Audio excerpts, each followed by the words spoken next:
Bonsoir, comment vas-tu? Salut, ça va et toi? Ça va bien, je suis un peu enrhumé, donc je m'excuse pour ma voix, mais ça devrait bien se passer. Une superbe chemise. Merci, hem, ça vient d'un chemisier, de Jermyn Street qui, malheureusement a fait faillite, Ok. qui s'appelle, T.M. Levin, Ah, il ne sait hem, plus. mais dont je ne recommande plus les chemises. Parce que, la qualité, s'est vraiment détériorée. Enfin, ça fait longtemps qu'ils produisaient, en Asie, mais là vraiment c'est plus acceptable. Hem, il y a pas mal de sujets dont on voulait parler. Moi, il y a un sujet dont j'aimerais, parler parce que je recherche tout le temps des informations là-dessus, je ne peux pas en trouver. C'est faire un peu un point de situation sur l'intelligence artificielle, sur les différents produits qui existent, heu, les usages que tu en fais, que moi j'en fais, et avoir un peu un retour d'expérience. Parce que toutes les vidéos, toutes les informations que je trouve sur internet à ce sujet, c'est systématiquement quelqu'un qui vient commenter la dernière version de machin bidule, je sais pas quoi, mais il y a pas vraiment d'analyse de personnes qui l'utilisent au quotidien et qui disent: «Voilà ce que moi j'arrive à obtenir de ceci, de cette autre intelligence. Moi, j'ai l'impression que celle-ci, elle va pas vraiment dans la bonne direction. Celle-ci, elle est bien pour faire ceci. Celle-là, elle est bien pour faire cela. Et c'est un peu ça dont j'aimerais discuter. Donc peut-être que toi, tu pourrais me dire un peu comment tu l'utilises et après, je t'en parlerai moi. Moi, j'utilise trois LLM. Euh, Grok, donc qui est l'IA enfin le LLM de Twitter, enfin de X. Oui. J'ai un abonnement simple, enfin payant mais simple à X. Et qu'est-ce que ça Euh, t'offre l'abonnement? euh, je peux corriger mes tweets, par exemple. Ah oui, mais Euh, ça, en fait, là, tu parles de l'abonnement Twitter, en fait. Pas oui, mais l'abonnement ce que X. me donne, oui, c'est ça. Mais ce que me Oui. donne l'abonnement, c'est qu'il me donne aussi accès à Grok. Mais moi, j'ai accès à Euh, Grok sans payer. Normalement, non. Ou alors je paye sans savoir. Mais je pense pas, vraiment. Normalement, c'est pas accessible. Ou Ah alors, tu non? as une version, ou alors elle est limitée. Je sais pas. Ok. Mais elle est pas Je crois limitée que. peut-être en quantité. Moi, je l'utilise pas très souvent. Mais c'est vrai que comme quand on s'en parle, enfin quand on parle de LLM, tu parles souvent de Grok, je tente aussi, oui. Alors, j'utilise Grok, j'utilise Copilot, enfin Copilot, qui est le LLM de Microsoft 360. Parce que dans le boulot, j'y ai accès. Parce que j'ai 365, ouais. 165. Et puis, Et alors attends, et sur attends, je termine la liste. Et Attends, ensuite, Copilot, tu utilises la version, c'est quoi? C'est 30 balles par mois, c'est ça à peu près? j'en sais rien, c'est l'entreprise, D'accord. c'est pas Ok. mon entreprise, donc je sais pas exactement ce que ça coûte, c'est noyé dans des tas de services. Ouais.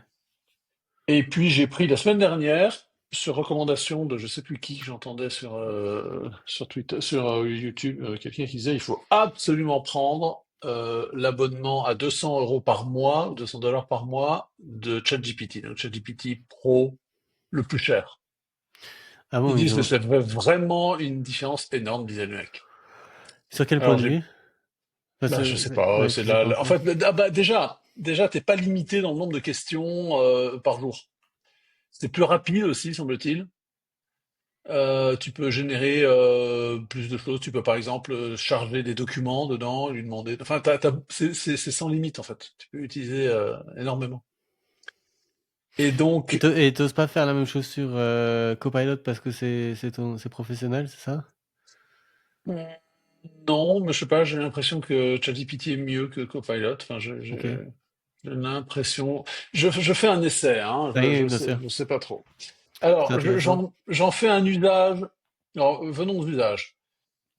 Euh, je l'utilise comme un moteur de recherche sophistiqué.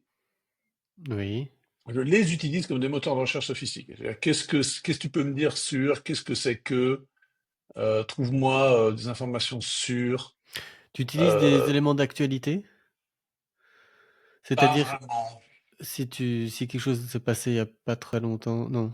Non, ça non, je regarde là, je vais sur, si je veux savoir un truc, je vais sur Twitter et puis je Mhm. regarde le fil d'actualité ou bien je cherche un mot-clé Non, s'il y a quelque pardon, chose qui quand je dis paraît. actualité, c'est des choses qui se sont passées récemment. Parce que c'était un des problèmes, je me souviens à l'origine, où, je sais plus, il était Oui, à je sais jour pas de si, j'avoue que, 2021 et puis il pouvait jamais rien te raconter sur des choses récentes. ouais, j'avoue que j'ai pas vérifié encore ça sur ChatGPT Pro.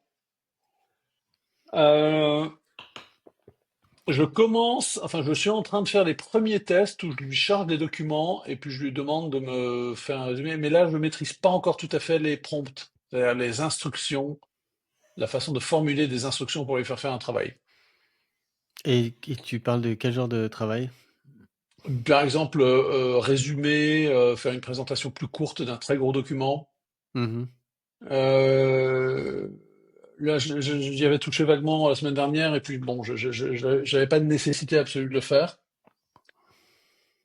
J'utilise c'est évidemment pas pour faire du code parce que je sais pas faire. Oui. Copilot, tu J'ai utilises pour Outlook, pour Word, pour PowerPoint, non? non, Tu utilises pour transcrire tes conversations Teams, non, non? Pour générer non, des des comptes rendus, des résumés, trucs comme des ça, comptes j'en rendus, ai pas non? besoin. J'en ai pas D'accord. besoin. Aujourd'hui, j'avais une visio, j'ai vu un mec qui m'a envoyé très vite un compte rendu, et donc j'ai compris il avait été fait comme ça. Et Euh, euh, tu et au travail, enfin, je sais pas si tu en as besoin, mais tu utilises dans Copilot les fonctions, enfin le fait qu'il a accès à tous tes documents et qui non, non, pas ça du je le tout. teste pas encore. Non, non, Non. ça je l'ai pas, je le teste pas encore comme ça. Alors Mhm. euh, mon rêve, ça serait d'avoir un LLM et qui soit branché sur tous mes dossiers d'ordinateur et que je puisse l'interroger comme ça. Mais ça va arriver, je pense, hein, très vite. Je pense que la prochaine, à Bah, mon avis. Copilot justement permet ça en fait, hein, sur Oui, mais il a ton pas, je donne pas accès à Copilot à tous mes documents. non, évidemment, Documents de mon disque dur oui, oui, ou de mon iCloud. oui. Oui, non, il a accès à ton OneDrive, à ton SharePoint, Hmm. donc tout ce qui est, Microsoft, Ouais, mais ça, mais c'est j'utilise. limité, oui. J'utilise pas. En fait, j'avoue que c'est mes salariés qui utilisent ces trucs-là. Moi, partage de documents. Moi, je vais jamais dedans. Ça m'emmerde. J'en ai pas besoin. Oui. Et tu utilises un Euh, peu Apple Intelligence? alors non, je sais pas où ça se trouve. D'accord. Ça, je l'ai jamais testé. J'en Alors, parlerai après. je suis déçu. Sur ChatGPT, par exemple, le jour, je lui ai demandé de générer une photo d'un Starship qui décolle, ou c'était sur Grok, je sais plus, Mmh. au milieu de bâtiments romains ou en style classique. Et alors, il a tout de suite, là, il m'a fait il m'a mis il m'a mis une fusée Ariane en fait, ou plutôt non, une fusée une navette spatiale, c'est qui décolle sur son deux gros réservoir et puis avec les deux boosters. Et alors, je lui ai pas demandé ça, et puis ensuite j'ai insisté, il m'a dit ah bah non mais il y a des problèmes de copyright, donc je peux pas refaire un Starship. Bon, voilà. La génération d'images, j'ai pas encore tout à fait trouvé les prompts, la manière de bien lui parler. Mais bon, ça viendra. Pour l'instant, j'en ai pas beaucoup besoin. Euh, voilà, je l'utilise de façon un peu légère. Et alors Euh, donc tu utilises pas pour, relire pour corriger les emails, pour les réécrire, tu utilises pas tu utilises pour des recherches un peu avancées, je sais pas si tu es en train de te demander si tu dois acheter ou si tu veux partir en vacances et si tu cherches des recommandations d'endroits. ouais, ça m'est arrivé l'autre jour pour faire je sais plus, une recommandation de vacances, mais pas beaucoup, non. OK. Et donc Grok, je suppose que tu utilises pour un peu plus de, comment dire, de Bah, je crois qu'il est facile liberté d'accès sur mon d'expression? ouais, mais il est Ah oui, surtout facile facile d'accès sur le téléphone. Tu vois. Il est tout de suite dans Twitter, ouais. voilà, il est très facile d'accès. Il n'y a pas Et de temps de chargement. tu utilises des fonctions de conversation? Non, Pas du tout. OK. bah non, ça j'aurais horreur de faire passer, enfin je sais pas, ça viendra peut-être, hein, mais De quoi? lui faire rédiger des conversations à ma Non, place. non, je me suis mal exprimé. De converser avec le LLM. Ah si, ça m'arrive souvent. Et tu utilises lequel? Oh, peu importe lequel. Si, si, le corriger, de lui, quand je pose une question, qu'il me répond à côté, ça m'est Non, arrivé l'autre mais jour. quand je dis conversation, c'est oral en fait. Tu vois, tu parles à l'ordinateur, il te Ah répond non, comme ça. non, Ah d'accord. non. Ok. C'est possible ça? Je savais pas. Oui. C'est Non, mais c'est pour ça que avec, c'est intéressant cette conversation parce on avec utilise tous. quoi? Bah, Avec je vais quoi? y venir. Donc, commençons par ça. Donc, moi, c'est à peu près comme toi. J'utilise Copilot beaucoup plus que toi parce que au travail, en fait, c'est quand même très utile, même si je suis extrêmement déçu de Copilot et je vais t'expliquer pourquoi. Ouais, moi on m'a dit que c'était nul. Ouais. J'utilise de plus en plus ChatGPT, mais j'ai pas de version payante. J'utilise Grok et j'utilise de façon très occasionnelle. Et j'essaie beaucoup d'utiliser Apple Intelligence, mais il y a d'énormes problèmes pour l'instant. Apple Intelligence est en fait a comme squelette, enfin comme ChatGPT en fait. Donc si tu as un abonnement payant à ChatGPT, tu peux le lier à Apple Intelligence et en fait avoir ainsi directement sur ton téléphone. Donc ça le rend plus accessible en fait. Donc pour tout de suite en venir à la conversation, moi je trouve que le mode conversationnel est vraiment génial parce qu'en fait ça permet alors c'est le meilleur, c'est ChatGPT et il a deux niveaux.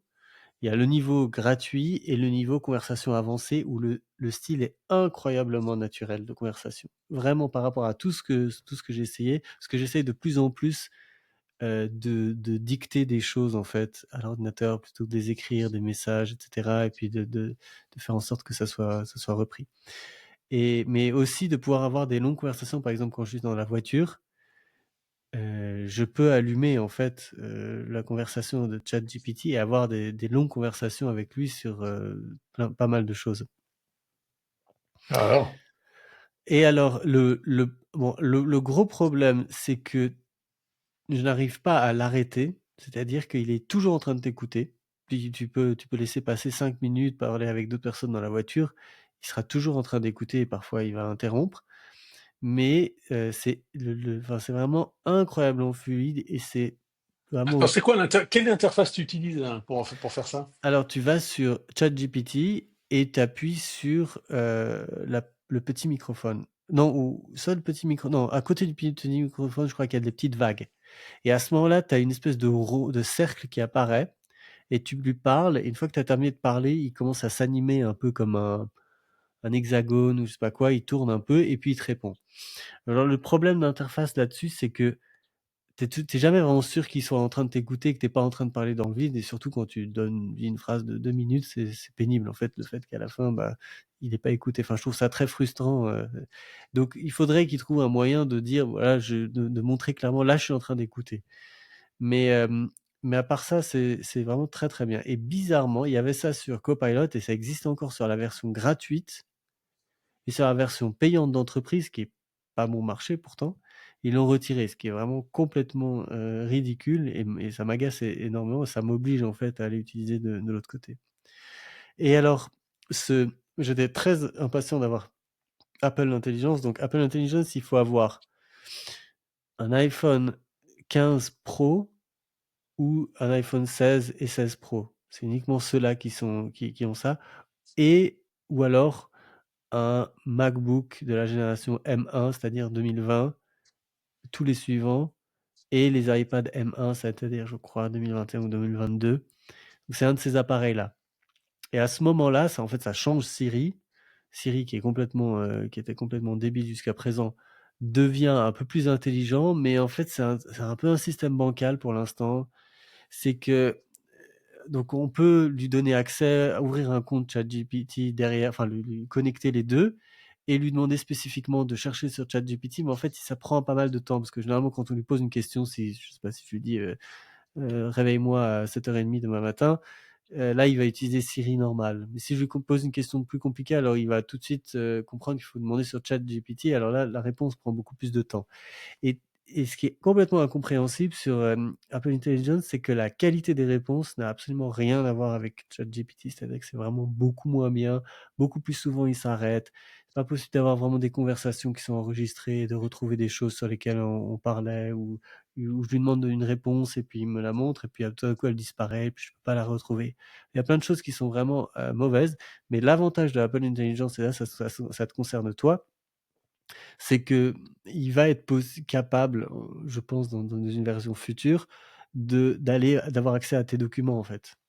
Parce que de la même manière que Copilot, c'est un énorme changement, le fait que je dois plus, à chaque fois que je lui parle, lui réexpliquer quelle est mon entreprise, quel est le vocabulaire qu'on utilise, quelles sont les manières de nous présenter, les différents produits qu'on a, il les connaît maintenant. Et ça, c'est quand même extrêmement précieux pour rédiger des choses très rapidement, que ce soit des communications corporate ou bien d'autres petits documents comme ça. Je, je trouve que enfin, j'arrive pas à l'exploiter plus que ce que je voudrais, lui faire des gros travaux, lui dire prends ce document, fais-moi en mode révision des suggestions sur des fautes d'orthographe, des trucs comme ça. Bizarrement, il est incapable de faire ça, ce qui pour moi était vraiment la première utilisation, ou bien de lui dire ce document-là qui est pas du tout au format de notre entreprise, prends-le et reformate-le complètement. Des choses qui pour moi auraient vraiment eu du sens. Visiblement, c'est pas comme ça que ça fonctionne, c'est pas possible de le faire. Et donc, même dans PowerPoint, il est censé pouvoir produire quelques slides comme ça, sur la base des informations qu'il connaît sur l'entreprise, où on peut lui dire, bah, regarde dans tel document de mon entreprise, essaye de faire une présentation à partir de ça. Il peut un tout petit peu le faire, mais c'est extrêmement limité. Donc ça, c'est pour ça que Copilot, je trouve, est très décevant de ce point de vue-là. Mais tu as deux versions de Copilot à chaque fois. Tu as la version Work, où en fait, il va pas vraiment regarder en dehors de tes documents, et la version web où il fait un peu plus. Et d'ailleurs, je trouve que les deux sont un peu mélangés parce que la version web, il a l'air quand même d'être au courant du contexte de l'entreprise et de tout ça. Donc ça, c'est quand même très utile. Et, euh, et donc, et pour ce qui est de la génération d'images et de vidéos, ça, c'est complètement nullissime. Moi, je n'ai absolument pas réussi à trouver une manière de fonctionner. C'est extrêmement aléatoire. Et la plupart du temps, vraiment l'ordinateur qui se casse la gueule au dernier moment. C'est-à-dire qu'il fait quelque chose de magnifique, hyper bien pensé, etc. Et puis tout à coup, tu as une vache qui a 5 pattes. Ou bien voilà, des trucs absolument standards. Et je sais que c'est quelque chose dont en fait, on réalise pas la complexité que c'est de créer quelque chose qui soit cohérent.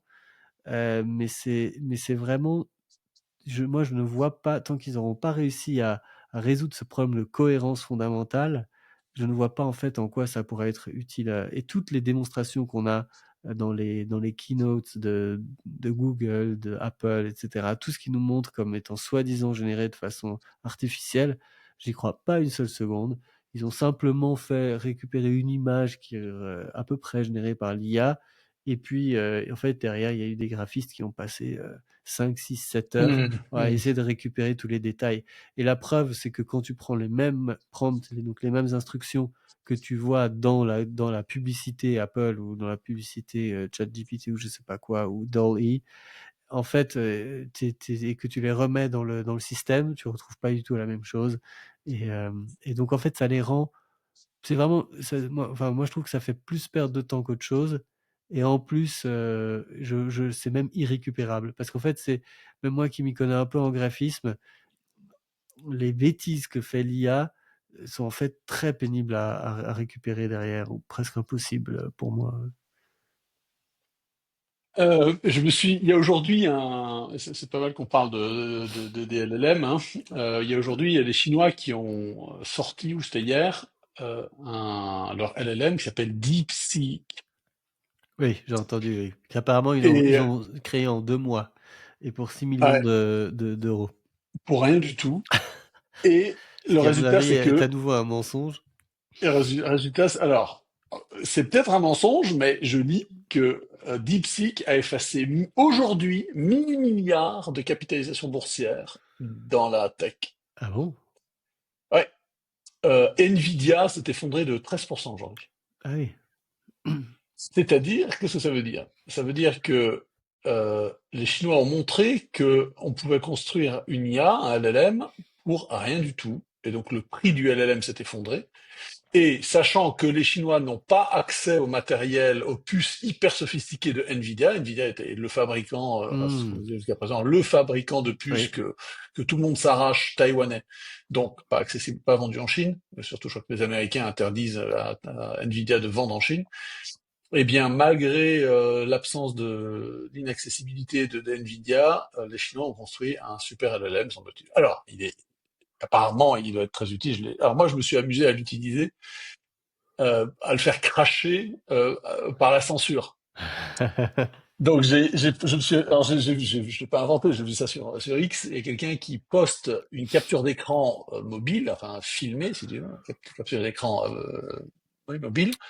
Il tape, euh, euh, il demande à DeepSeek quelle est la photo très célèbre d'un homme qui se tient devant un tank avec des paniers de course à la main. DeepSeek commence à répondre. Il s'agit de la photo de Tiananmen. Euh, et Uh-huh. puis hop, il efface tout et il dit ah ben je suis désolé, je ne peux pas vous répondre. Parlons d'autre chose. Moi je me dis c'est quand même marrant. Je m'inscris sur DeepSeek, la version gratuite. Je Ouais. tape la même chose et ça m'a fait exactement la même chose. Ensuite je demande à DeepSeek. Mais Donc attends, c'est la juste un censure instant, chinoise.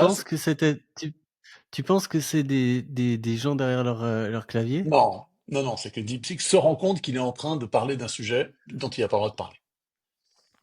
Euh, D'accord. parce que Parce que moi, je c'est généré très n'exclus pas rapidement. du tout le fait que pour beaucoup de ces IA, il y a des Il y a non, non, quelqu'un il y a derrière. des trucs Il y a manuels, des hein. Indiens. Non, non, mais Il y a des abs Indiens. non, mais ou des Chinois, non, mais absolument. C'est même, c'est même assez évident, en fait, hein, qu'il y a Bah, des choses qui dans toutes fonctionnent les un peu comme ça. langues. Bah, je sais pas, mais enfin, des systèmes qui ont été, enfin, pour moi, déjà, énormément de ces réponses ont été en fait une fois écrits par quelqu'un enfin, ou sur ces questions assez courantes, il y a quelqu'un qui est intervenu à un Bon, moment donné. alors je continue. Vas-y. Tu dis, ok, combien, alors je lui dis combien a-t-il eu de morts pendant la révolution culturelle? Alors là, il me répond entièrement. Mais bon, il me dit 1 à 2 millions de morts. Et puis il précise, oui, il y a eu, bon, les historiens, il y a certains historiens qui disent qu'il y en a eu beaucoup plus. Bon, là, il se censure pas. Je lui dis, bon, quels sont les crimes qui ont été commis par Mao Tse-tung? Là, il commence. Alors là, il me fait 20 lignes. Alors j'étais étonné, je dis, ah tiens, c'est marrant, il n'est pas si censuré que ça.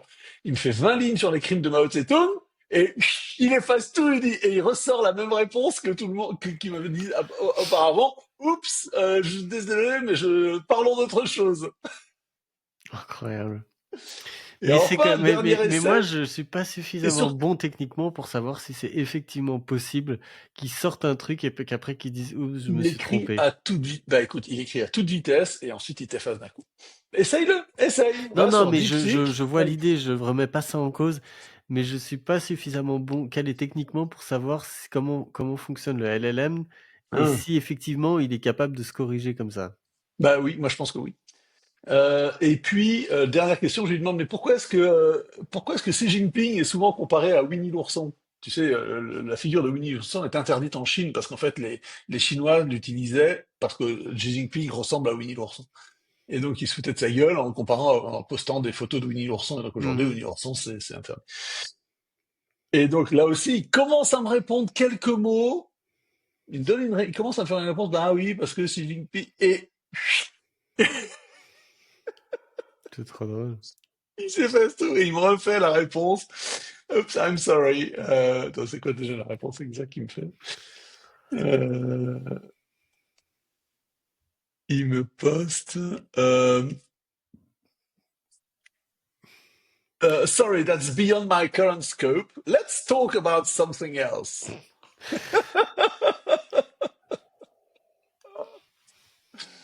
Enfin bon, donc ça c'est DeepSeek. Alors évidemment, bon bah dès quand un LLM débarque, on avait fait pareil il y a 1 an avec ChatGPT, hein, ou il y a 1 an et demi. 2 ans, ouais. On va le chercher, on va lui poser des questions à la con pour savoir s'il se sent sûr, comment ça marche. Mais bon, toujours est-il que euh, c'est voilà, les fabricants d'IA euh, sont dans les choux avec l'apparition de ce truc-là. Et Alors surtout, Laurent, par rapport aux promesses initiales aussi, je trouve ça fait quand même déjà longtemps qu'ils ont déçu. Tu sais, tu dis que tu comptes te mettre à uploader des documents entiers et de faire des travaux considérables à l'IA. Mais bonne chance, hein, parce que t'as beau avoir des versions payantes de Copilot, de je sais pas quoi, c'est pas demain que tout à coup il va te créer un livre blanc de 100 pages qui a du sens sur ton... Il y avait des exemples au début de gens qui écrivaient soi-disant des livres, mais c'est absolument impossible maintenant. Déjà, tu demandes n'importe quoi tout de suite, c'est copyright. Ah non, reprends ce site qui est mon site à moi et puis fais telle et telle modification, reprends des articles, combine tous ces articles, crée un livre à la place sur cette base. Impossible. Tout est verrouillé et je trouve que finalement la révolution qu'on nous avait promis est largement euh, éteinte en fait, hein. c'est pour ça que, à mon avis, enfin, je pense que l'avenir est au LLM débranchés, locaux. Oui, mais en C'est-à-dire, fait, on en avait déjà parlé il y a au moins ouais, on en a six déjà mois parlé. et moi, pour l'instant, j'ai toujours pas vu d'offre. Enfin, peut-être que c'est un autre budget, je sais pas. Ouais.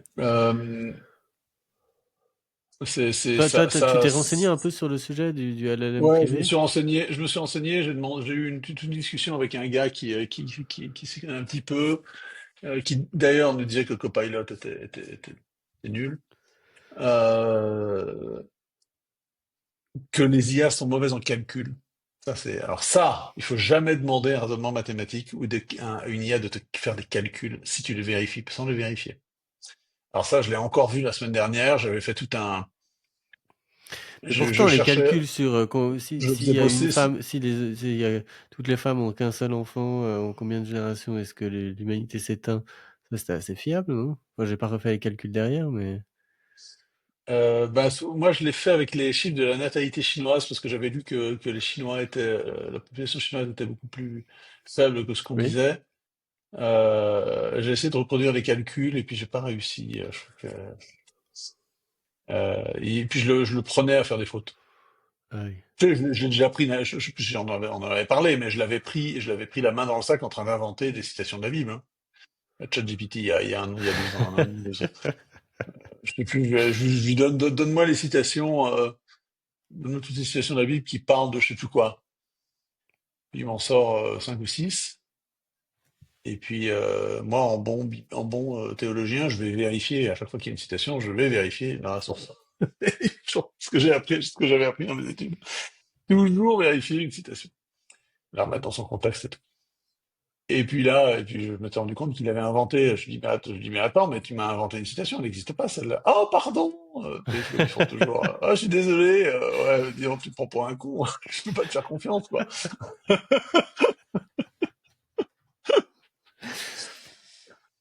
Euh, Enfin C'est marrant bref. comme tu présumes quand même du fait qu'il ait un sens du bon, du bien et du mal en fait, alors que et un libre arbitre. Oui, mais c'est parce que tu lui parles. Mais oui, mais c'est Moi parce je lui qu'en fait, parle pas du tout comme une personne, hein. Vraiment. Enfin, ouais. toi j'ai l'impression que beaucoup plus que moi, mais Non, ouais, ouais, je le substantifie bien mieux. Ouais. Ah, pardon, non, je dis pas, je personnifie, mais il y a un autre mot en grec. Bref. Euh, ouais, ça c'est l'usage. Enfin, c'est souvent voilà, une anecdote de ce matin, enfin de tout à l'heure, là, sur DeepSeek, qui était vraiment oui, ça rigolote. c'est drôle, ouais. Et puis oui, évidemment, il y a de la déception, hein, mais ça, faut se souvenir de la bulle Internet, à chaque fois qu'il y a des nouvelles technologies, enfin de la voiture électrique, quand t'as une nouvelle C'est techno quand qui même arrive drôle tous les qu'à jours. chaque fois on se fasse avoir, hein, en fait, sur cette Ah espèce ben, d'engouement de ah mais tout va changer, etc. Alors bon, je dirais qu'il y a quand même une bonne partie des gens qui... Ah, ça met un certain temps jusqu'à ce que les gens s'y mettent tous et que tout le monde comprenne ce que ça peut apporter dans leur travail à eux. Ça, c'est clair. Mais même, Je sais pas, moi je trouve que par rapport aux promesses, en tout cas, enfin, je pense que c'est surtout par ignorance en fait que je m'étais fait des films sur ce qu'il était capable de faire. Alors ignorance soit du fonctionnement du LLM, soit ignorance sur les droits d'auteur et le fait qu'effectivement ChatGPT pouvait pas non plus aller pomper toutes les informations de tous les sites. Donc oui effectivement. Mais ouais, aujourd'hui, c'est quand même sacrément moins bien que ce qu'on anticipait. Tout à l'heure, je demande à ChatGPT d'aller me chercher le questionnaire euh, qu'on donne aux personnes qui veulent donner leur sang au Japon. Parce que je veux le trouver, parce que je dois faire un deck Oui. pour des Japonais. Donc je présentais mon entreprise, et donc la première, le premier document que je montre en français ou en anglais, c'est les documents du NHS ou du don du sang français.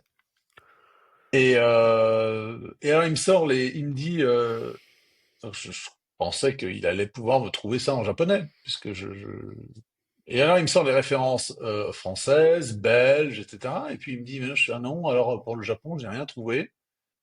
Il faudrait que vous contactiez les services, la Croix-Rouge japonaise. Je dis, bon, bah, d'accord, mais c'est pas ce que je t'ai demandé. Pourquoi si tu me le trouves pour les Belges, pourquoi est-ce que tu me le trouves pas pour les Japonais? Donc, ouais, on est souvent déçus en fait. Et je sais pas si je vais garder mon abonnement à 200 balles là longtemps. Euh, ou alors je sais pas l'utiliser, ce qui est, je pense, plus En fait, probable. moi, je pense que ça fait aussi partie du marketing de dire aux gens, non, mais en fait, vous savez pas l'utiliser. C'est de votre faute parce que vous savez pas faire des prompts. Vous avez pas un PhD en prompt. Donc voilà. Et de faire croire qu'il y a des gens parce que pour moi, ça fait aussi un peu partie comment dire, De la hype. de la street credibility de 2024-2025 de dire ah non mais non ah oui toi t'as des problèmes avec ton LLM t'arrives pas à lui faire faire des trucs ah mais non ok non moi j'ai aucun Mais problème peut-être, tu veux que je te tu veux que je te donne mes tips pour faire des bons des bons prompts ou je sais pas quoi. Enfin, c'est un oui, peu parce qu'en fait, là, il faut rappeler ce que c'est qu'un LLM. C'est un énorme système de calcul de probabilité. Donc, ces programmes calculent la probabilité qu'une lettre se retrouve à côté d'une autre, oui. qu'un mot se retrouve à côté d'un autre, qu'un paragraphe se retrouve à côté d'un paragraphe, qu'un chapitre se retrouve, enfin, etc. Et donc à partir en passant en revue des milliards de documents, des données gigantesques de conversations humaines, ou d'écrits humains. Et donc à la fin, ils trouvent les motifs. Et alors ça, alors, j'ouvre une parenthèse, c'est très intéressant du point de vue. Si c'est ça l'intelligence, si on arrive à faire une intelligence générale à partir de ça, c'est c'est que Hayek avait raison. C'est que Friedrich Hayek avait raison sur le fonctionnement du cerveau humain. C'est-à-dire qu'il fonctionne par reconnaissance de motifs, de patterns, des motifs. Mhm. Bon, bref. Si on arrive à trouver une intelligence. Et puis, donc, si on lui parle si on lui parle avec nos propres langages, il y a pas de raison de devoir avoir des formulations particulières pour parler, pour communiquer, pour poser des questions, faire des requêtes dans ces programmes, qui soient différentes de notre langage de tous les jours. Du moment que ça soit un langage écrit, enfin, et encore, on peut presque lui parler. Toi, tu dis qu'on peut lui parler. J'ai pas encore testé oralement. Je vais le Alors faire. ça, je dirais que c'est quand même un des gros avantages par rapport à. Enfin, si toi tu t'es arrêté la dictée d'il y a 5 ans, où en fait à chaque fois tu dois répéter, c'est pénible, et puis un moment où t'abandonnes en fait. Là, il y a vraiment un progrès. Tu peux lui parler à ChatGPT en conversation, tu peux l'interrompre, ce qui est aussi un truc qu'on pouvait pas faire avec les Siri et les autres. Il réagit et puis non, vraiment, Ok, je vais l'essayer, c'est je vais très l'essayer comme ça. dynamique Ah et oui, c'est oui, parce très que j'imagine agréable. que c'est beaucoup plus Et rapide. C'est beaucoup plus surtout, rapide aussi. et le mode, en fait aussi, sa manière de s'exprimer, c'est là où il y a eu un énorme progrès. Je sais pas du tout à quoi c'est dû. Peut-être que c'est simplement des tas de développeurs qui se sont mis sur le sujet pour essayer de faire en sorte que cette manière de parler soit beaucoup plus fluide. C'est vrai que dernièrement, j'ai eu donc ce qu'on appelle le text-to-speech, où tu donnes un texte à lire. Je trouve que là, il y a des énormes progrès qui ont été faits là-dessus et c'est vraiment très agréable à utiliser. Et aussi, parce que sur ChatGPT, là maintenant, si tu as l'abonnement haut de gamme, tu dois avoir quasiment en illimité ce qu'ils appellent Advanced Speech ou je sais pas quoi, mais la manière dont va te parler l'IA, c'est vraiment surprenant. C'est comme parler à une personne. Ouais, je vais faire ça. Je vais l'utiliser comme ça parce que c'est pénible de taper aussi, hein. Ah oui. Je tape rapidement, mais quand même, c'est toujours plus rapide Et d'exprimer les choses surtout, par écrit. oui, surtout si si Par t'as une oral. idée un peu compliquée Ouais, à ouais, expliquer. ouais, ouais. Donc, enfin voilà. Très bien, très bien. Pour qu'est-ce qu'il y avait encore d'autre que oui sur Copilot. Alors on a parlé rapidement des conversations Teams. Alors effectivement, tu peux lui demander une transcription. Alors il faut choisir la langue, hein. Donc si tu utilises plusieurs langues dans une réunion, ça va être compliqué. Et ensuite, alors la transcription, c'est très pénible à lire, hein. Enfin, toute la conversation, il y a beaucoup d'imperfections dans ce qui est rendu. Mais même le logiciel qu'on utilise là pour enregistrer notre conversation, euh, une fois qu'il a terminé, il me sort une traduction en anglais quasiment immédiatement de ce qu'on s'est dit, hein. Donc et là c'est vraiment assez précis, c'est assez étonnant. Alors je l'utilise pas, mais bon, enfin c'est un texte, c'est pas c'est pas de la voix. Et mais bon, c'est quand même pas mal pour faire un compte rendu de réunion, avoir comme base d'utiliser justement transcript. Donc, enfin, cette transcription de toute la conversation, ça permet de ne pas oublier des points. Mais il faut vraiment retravailler derrière pour que ça ait du sens sur les points d'action de chaque réunion. Et moi, j'aime assez dans Word utiliser la fonction. Donc en fait, ce qui se passe, c'est que dans mon Word, moi, si j'ai un paragraphe, je peux cliquer juste à côté sur le bouton Copilot. Et à ce moment-là, il me dit soit il me le réécrit automatiquement, paragraphe. Alors je sais pas quel est, généralement, c'est peut-être un style un peu plus professionnel où il réécrit différemment. Mais que peut faire paragraphe par paragraphe. Il peut même pas faire phrase par phrase. Donc si j'ai deux phrases dans un paragraphe, je suis obligé de, de les séparer pour lui demander de travailler sur une phrase et puis ensuite de les remettre ensemble. Donc c'est des petites choses qui sont vraiment pénibles. Mais moi, je peux aussi pour chaque paragraphe écrire un prompt, donc une indication de ce que j'ai envie qu'il fasse. Et ça, c'est pas mal. Et ensuite, l'avantage, parce qu'à nouveau, dans ChatGPT, je sais pas toi, mais moi ça m'a très vite gavé de devoir copier-coller tout le temps, aller chercher du texte, machin. J'avais fait une mise en forme et puis elle l'est plus. Et puis ChatGPT me refait une mise en forme et puis ça fait une mise en forme IA et j'ai pas envie que dans le document que je vais écrire ou l'email que je vais envoyer, il y a un truc qui ressemble manifestement à de l'IA. Enfin, tu vois, des choses qui sont assez bêtes. Et alors que l'intelligence artificielle dans ma tête était censée me simplifier, enfin être un peu comme un assistant, me simplifier l'existence. Le fait de toujours faire des copier-coller, de changer du format, j'ai l'impression d'être moi-même l'assistant de l'intelligence artificielle, tu vois, enfin, le secrétaire de rédaction en fait. Et mais bon, l'avantage par exemple donc de Copilot dans Word, c'est qu'il peut quand il a rédigé son truc, il dit est-ce que je remplace le paragraphe qui est là ou est-ce que je colle ce que j'ai créé, je le colle juste en dessous, et puis comme ça, moi, je peux retravailler les deux, prendre la première phase du premier, enfin, tu vas combiner les deux et refaire mon truc. Mais il fait aucune, par exemple, il fait aucune mise en page. Enfin, du gras, de l'italique, du souligné, ça il fait pas du tout bizarrement. Alors pourtant je trouve que c'est quelque chose qui est utile Il, pour mettre il en n'est pas évidence. capable de générer des PowerPoint, des choses comme ça encore?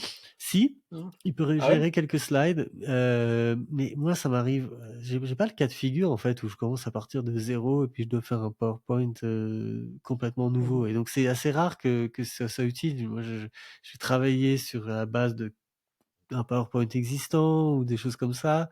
Et puis si tu vas dans le PowerPoint et que tu lui dis ah bah refais-moi toute la mise en page pour que je sais pas telle chose qui des rechercher remplacer mais un peu plus avancé que ça, il n'en est pas capable.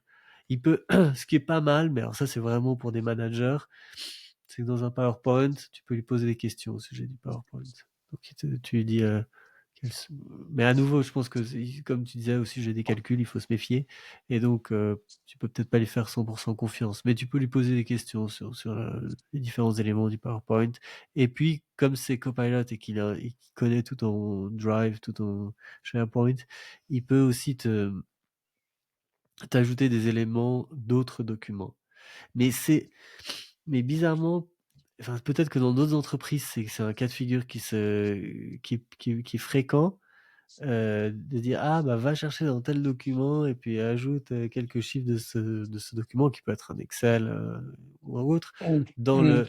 crée-moi une nouvelle salle avec ça. Quand ils sont dans les keynotes je sais pas, de Microsoft et qui racontent ce genre de cas de figure, ça se raconte bien, mais moi je le vis jamais, donc ça m'intéresse pas trop. Donc c'est aussi ça un peu le problème, c'est créer autour d'usages qui sont. Enfin, soit c'est parce que en fait il est pas capable de faire autre chose, quelque chose qui serait plus utile pour moi, soit c'est parce que les product managers de Copilot en fait je sais pas, ils savent pas ce que c'est que travailler ou chez Microsoft on travaille différemment que dans les autres entreprises et donc il y a beaucoup de fonctions qui sont pas utiles de ce point de vue-là. C'est un peu dommage. Pareil, encore pour des niveaux managers, mais à nouveau dans des très très très très grandes entreprises, dans Outlook, donc il faut utiliser le logiciel Microsoft de gestion des emails.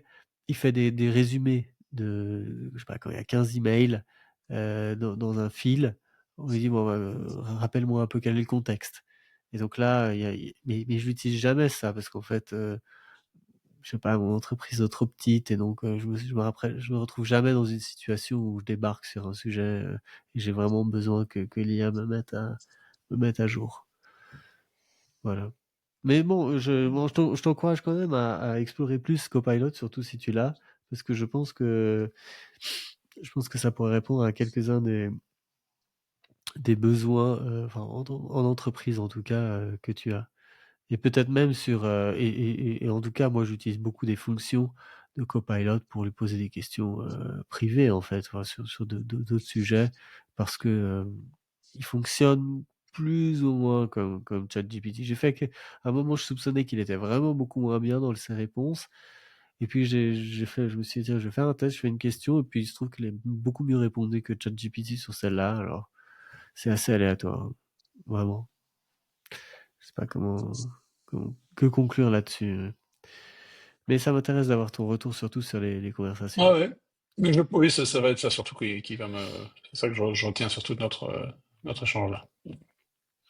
Très bien. Est-ce qu'il y a un autre sujet qui est brûlant pour toi? Euh, je- ouais, enfin, oui. Oui, j'ai un autre petit sujet. J'étais en Angleterre ce week-end.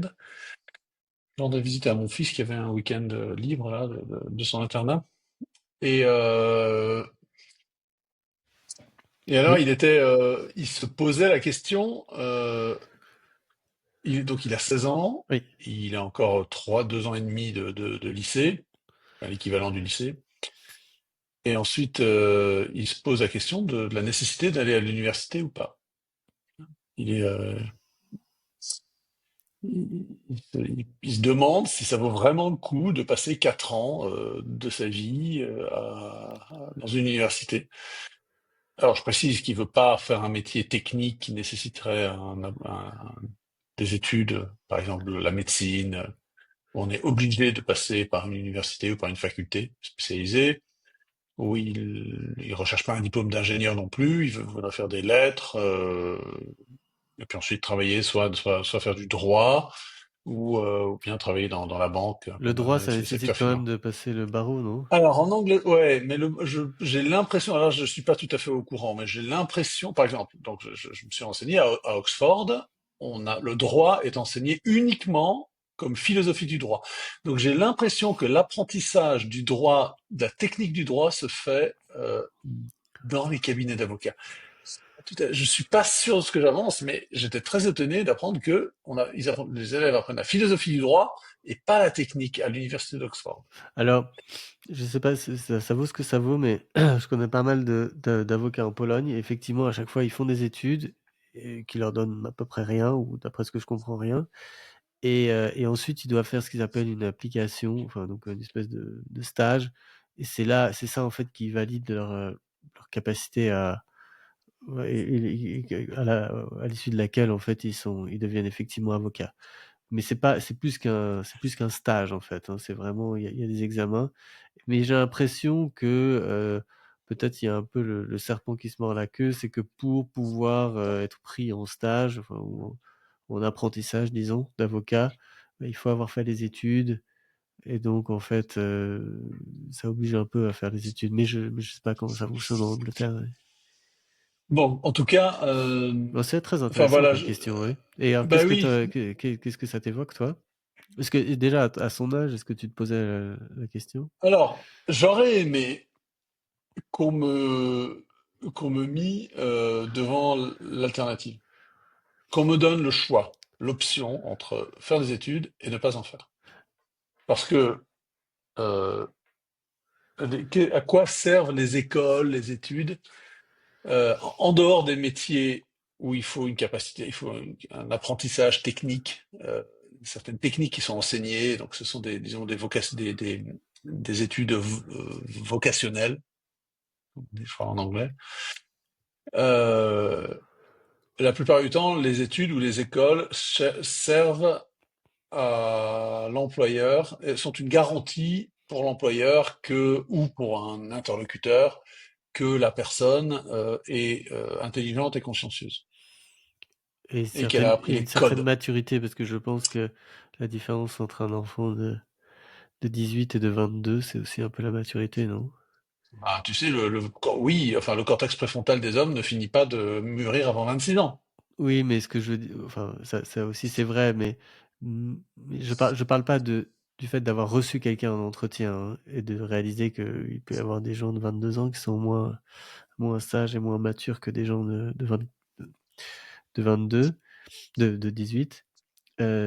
Mais plus que ça, c'est aussi un peu la garantie quasiment statistique pour des employeurs. Enfin, je sais pas, je pense, disons, aux grands cabinets de conseil qui recrutent à tour de bras et qui cherchent vraiment les meilleurs talents, que voilà, s'ils ont au moins 22 ans, eh bien, il y a eu telle et telle chose. Oui, peut-être, oui. Euh, mais bon, oui, oui, il y a peut-être cet aspect-là, oui. Mais disons que tu peux décaler les choses et te dire que lorsque tu embauches un jeune de 26 ans, de 18 ans, qui est intelligent et consciencieux, par de la preuve, il a son, alors moi, pour revenir à ma propre expérience, ben voilà, j'ai mon bulletin d'admission dans telle école, Oui. et ben cette école, les études que j'ai faites dans cette école ne me servaient à rien. Enfin, je me suis fait des copains, j'aurais pu me faire des copains ailleurs. Euh, j'ai perdu mon temps. Enfin, je me suis bien amusé. Les choses que j'ai apprises étaient très futiles. Je pense pas avoir utilisé mon cerveau de façon. Enfin, mon cerveau n'a pas été dressé de manière particulièrement intéressante. Et en termes de méthode de Euh, travail, non? les méthodes de travail, pareil. Enfin, on était totalement laissé à notre propre liberté. Crois-tu Enfin, vraiment que tu aurais pu te faire des amis de la même manière?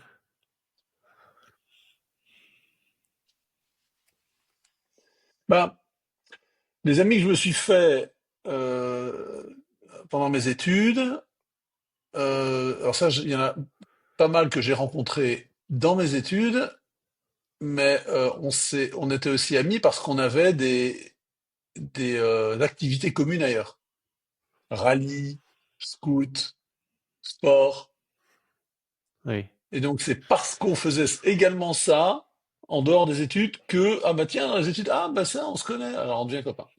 Oui, alors ça, je me Euh, souviens c- très très vrai quand j'étais à l'université en Angleterre, ça changeait beaucoup de l'université en France, où en Angleterre, c'était même exclusivement dans les societies de l'université, mais donc d'activités parascolaires qui,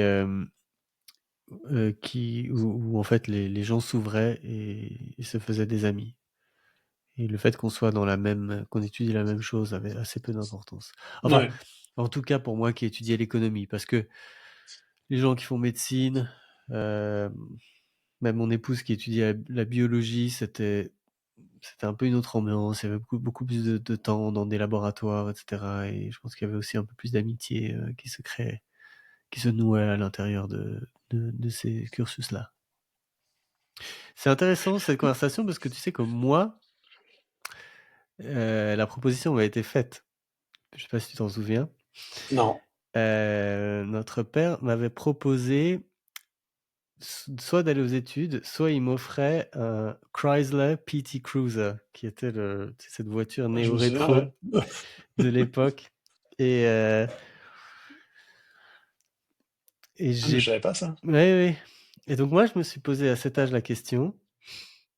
Donc là, euh, l'offre était surtout, je venais travailler dans l'entreprise familiale, où d'ailleurs toi tu travaillais, de menuiserie, ou alors j'allais aux études. C'était en fait plus présenté comme ça. Ou du moins c'est comme ça que j'avais compris. C'était pas tu vas parcourir, explorer le monde et c'est tout, de travailler, de rentrer tout de suite dans un métier. Euh, et donc j'ai pris la décision d'aller étudier malgré tout. Euh, Je pense pas que je regrette parce que justement, alors comme j'ai fait des classes préparatoires beaucoup plus longues que toi, je trouve que en termes de formation, de méthode de travail et d'intensité de ce qui est attendu, c'était quand même assez étonnant comme ça change les gens. Et puis les amitiés là-bas étaient quand même très très fortes. Ça c'est quelque chose que les gens disent souvent. Mais bon, j'ai l'impression que toi aussi tu t'es fait des très bons amis, mais quand on n'est pas dedans, moi je pense pas que j'aurais pu me faire des amis comme ça en fait. Et surtout, ça m'amène à un élément assez important. Alors tu as parlé dans les scouts, effectivement, en fait, je sais pas pourquoi je réfléchis souvent aux relations professionnelles, à leur nature, à ce qu'on peut en attendre, la durée par rapport à des relations familiales, par rapport à des relations sentimentales et par rapport à aussi des relations amicales. Et pourquoi est-ce que dans une entreprise où on a passé 10 ans, euh, on se fait moins d'amis que aux études où on était ensemble 2, 3, 4 ans avec d'autres. Et, et alors, ça dépend aussi des métiers, mais j'ai l'impression que ça se résume surtout au moment, c'est un peu d'ailleurs ce que les entreprises appellent le team building, pour simplifier, ces moments très intenses ensemble, à être un peu enfermés et et à vivre des choses très, très fortes. Donc, je pense que quand on est dans l'armée, là, il y a beaucoup de personnes, on est capable de développer ça, même dans le travail, pas seulement quand on est en formation, je sais pas, à l'école Saint-Cyr ou ailleurs. Dans l'armée, il est au niveau du travail, enfin, même à 30, 40 ans, on est encore capable de créer ce genre de relations, mais ça tient vraiment à ça. Et dans beaucoup de travail de bureau, en fait, il n'y a pas assez d'intensité, on est trop loin, on part pas forcément en voyage avec les gens pour faire des choses très très très très fortes. Et ces études permettent ça. Et je crains, entre guillemets, et c'est pour ça que je te posais tout à l'heure la question de savoir est-ce que vraiment tu aurais pu te faire des amis si tu n'étais pas allé aux études avec eux. Alors tu m'as dit bah oui parce que on était ensemble au scout, donc oui, je pense que ça c'est une bonne objection. Ou alors bon, les rallyes, quoi, que je pense que les rallyes c'est vraiment trop superficiel pour qu'on puisse vraiment se faire des amis. Et puis dans l'autre exemple que tu as donné, c'est le sport. Alors là, ça me ramène effectivement à cette ambiance en Angleterre où donc moi je faisais de la danse sportive et on faisait beaucoup de compétitions, on avait beaucoup d'entraînement et oui, c'était aussi le fait de passer tellement de temps ensemble qui faisait alors que la différence, alors que les cours en fait étaient pas, il n'y avait pas suffisamment d'heures à passer ensemble. Donc oui, c'est possible, mais il faut pas le rater. Enfin, du moins, il prend cette décision-là et qu'après 3 ans, il se plaint qu'il n'ait pas d'amis, peut-être qu'il n'a pas compris, il n'a pas choisi d'activité ou bien il n'aura pas fait ce qu'il fallait en fait. Donc c'est important de comprendre comment fonctionnent les relations entre les gens avant de se lancer là-dedans, entre guillemets. Euh, et ensuite, pour ce qui est, et donc c'est pour ça qu'on parlait du fait que qu'est-ce que tu vas faire? Enfin, si tu es embauché dans une entreprise familiale où tu n'as pas particulièrement besoin de faire montrer patte blanche mais si tu veux devenir avocat, est-ce que c'est réellement possible de faire ça Moi, en ayant juste son bac, entre guillemets? bah oui, mais il n'a pas n'importe quel bac. Il sort d'une Oui, école qui a un réseau, enfin qui est une des grandes institutions anglaises, avec un carnet, avec un annuaire des anciens élèves qui est gigantesque. Il a l'annuaire et il sait tout ce que font les anciens élèves. Donc si, et moi je lui ai dit, bah écoute, tu peux chercher je sais pas, chercher un banquier d'affaires ou un avocat qui a fait ton école. Donc lui, l'employeur, sait ce que tu vaux.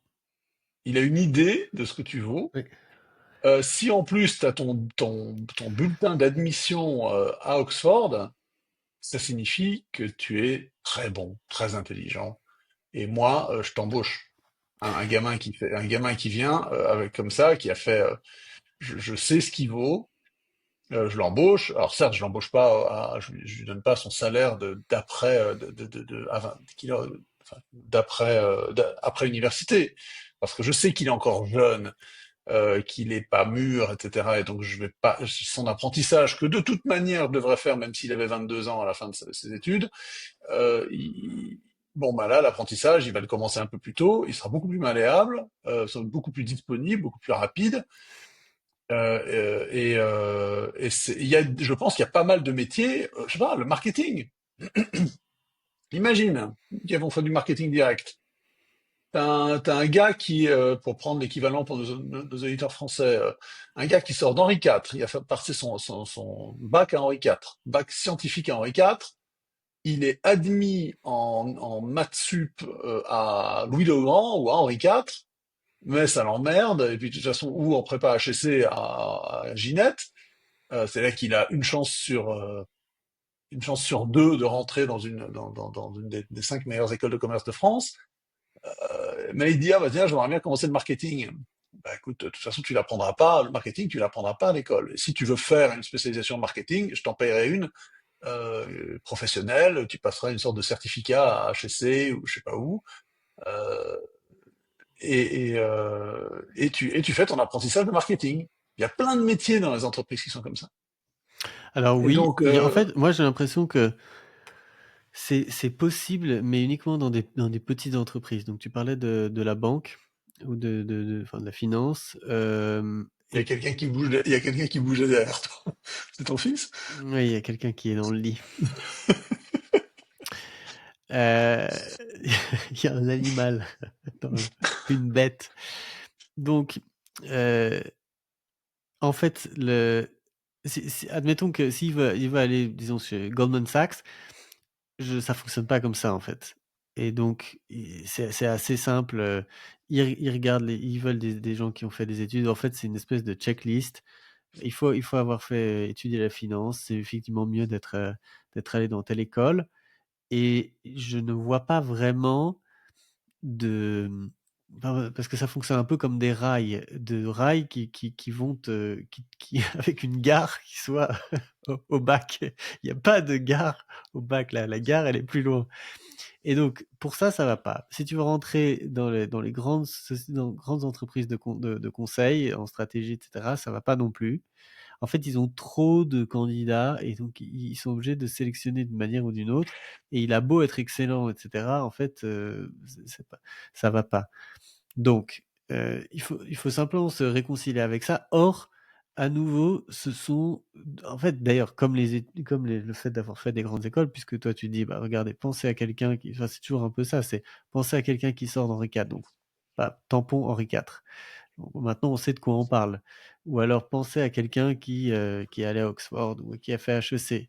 Et donc, en fait, c'est un peu, on veut l'équivalent, mais on l'a pas. Et de la même manière, quand on est sorti, pensez à quelqu'un qui est analyste chez Goldman Sachs ou quelqu'un qui est au Boston Consulting Group ou je sais pas quoi, McKinsey. Et à chaque fois, c'est ce tampon, c'est la marque, c'est la chemise Ralph Lauren. Enfin, c'est comme ça que ça fonctionne derrière pour pouvoir avancer. Et donc, si on veut pas jouer ces règles-là, parce qu'en fait, enfin, je comprends que lui, il dise, ah, mais moi, je peux réussir sans les études, et je comprends d'autant mieux que ces études, en plus, coûtent de plus en plus cher, qu'ensuite tu prends un crédit, qu'il faut le rembourser, ou je sais pas quoi, et que ça serait Et que beaucoup tu mieux, restes un enfant, et que tu restes un enfant encore pendant oui, 4 ans. et ça serait beaucoup mieux investi, effectivement, alors soit à créer sa propre entreprise s'il y est déjà, soit, par exemple, s'il veut travailler chez Goldman Sachs, ultimement, à commencer à passer tous les examens que doivent passer les gens entre 25 et 35 ans pour, pour être, je sais pas comment on dit en français, mais les fameux chartered, et donc parce qu'en fait, c'est en ça que ça consiste, c'est qu'il y a tout un tas d'examens derrière pour devenir un bon conseiller financier ou un bon, je sais pas quoi. Et pareil dans les assurances, dans tous ces métiers. Et puis en fait, finalement aussi en tant qu'avocat, c'est pas aux études que tu obtiens tu passes le barreau. Et donc ça je le comprends, et ça te permettrait d'aller plus vite. Et de la même manière, ça c'est Aldostérone qui en parlait souvent. Si tu veux devenir développeur excellent chez Oracle ou je sais pas où, va passer des certifications, mais passe pas ton temps dans des études d'informatique. Et je sais pas si ça marche effectivement cette technique, mais je veux bien concevoir que ça soit une bonne chose effectivement. Mais si c'est un métier, enfin, tu vois ce que je veux dire en fait avec cette histoire de tampon. Il y a un moment où tu peux pas dire oui, mais moi j'ai l'équivalent du tampon Oxford, mais j'y suis pas allé, ou j'ai l'équivalent du tampon PwC, mais j'y suis pas allé. Il y a un moment où ça suffit pas en fait pour parvenir justement, si on veut, dans certains endroits. Et donc ça, c'est peut-être un peu la faiblesse de ce raisonnement. Euh, ou du moins ce que moi j'ai l'impression qui fait la différence ultimement après pas mal d'années. Il y a certaines carrières dans lesquelles t'as pas besoin de ça, il y en a d'autres où il va falloir y passer. C'est compliqué, hein. Et parce que toi, t'as l'impression qu'il voudrait créer son propre truc, en fait, ou justement plutôt être Je sais salarié. pas, bon, tu Ouais. sais, il a que 16 ans, hein, donc Oui, mais en fait, il y en a certains qui ont déjà pas mal d'idées. En tout cas, il y a des entrepreneurs précoces, c'est très impressionnant la manière dont ils procèdent. Et d'ailleurs, c'est souvent eux qui quittent leurs études en cours de parcours parce que justement, ils sont tellement impatients, ils ont mille idées pour commencer à gagner de l'argent, et les études sont bah, simplement en train tu de connais ralentir. Le Thiel Scholarship, hein, c'est Peter Thiel, Oui, le je connais, fondateur mais je de, connais pas la bourse, non? C'est quoi? bien, il a créé donc Peter Thiel, qui est le fondateur un des cofondateurs de PayPal, Ouais. qui est aujourd'hui aussi fondateur de Palantir, enfin, un milliardaire conservateur américain. Il a créé une bourse qui consiste à donner 100 000 $ à des jeunes, donc il y en a 10 ou 12 qui sont choisis par an, à condition qu'ils abandonnent leurs études. Ils doivent être des dropouts, donc ils doivent arrêter leurs études et utiliser ces 100 000 balles pour ce qu'ils veulent. Ouais. Alors c'est pas mal, mais ça me rappelle un autre truc dont j'ai fait l'expérience dernièrement qui m'a vraiment fait marrer. J'étais en train de me dire comment est-ce que on pourrait récupérer un peu d'argent pour ma société, pour nous aider à nous lancer, enfin pour un peu continuer, parce que ça avance, mais parfois on est un peu à court de liquidité à court terme pour accomplir des objectifs de long terme. Et donc j'ai commencé à regarder à droite à gauche des fondations, des espèces de trucs, des bourses, des différentes sources de financement.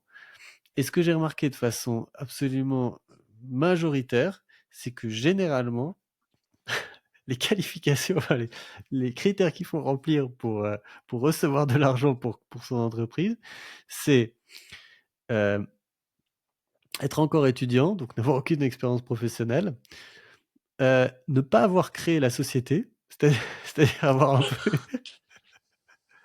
ne pas avoir de clients, je rigole pas, hein. Je pourrais te montrer un exemple, ne pas avoir de clients. Et puis il y avait encore un dernier truc, mais en fait c'est... donc Donc, vous avez t'enlèves tous les critères de d'un bon réussite. entrepreneur, d'un bon Non, mais entrepreneur, oui, et c'est puis, pour maximiser l'efficacité de l'argent que tu investis pour que cet argent, effectivement, il ait la possibilité. Tu les enlèves tous. Tous. Et donc, en fait, enfin, c'est des fondations. Donc, d'après ce que je comprends, une fondation, c'est quelqu'un qui a fait énormément d'argent avec, disons, du bon sens, comme j'aime le dire, et qui ensuite avait tellement d'argent qu'il savait pas qu'en faire, et donc il a donné à des gens qui maintenant le dilapident de la façon la plus stupide possible. En fait. Bien, on a été coupé brutalement, mais ça n'est rien. On se retrouvera pour une autre occasion. À bientôt.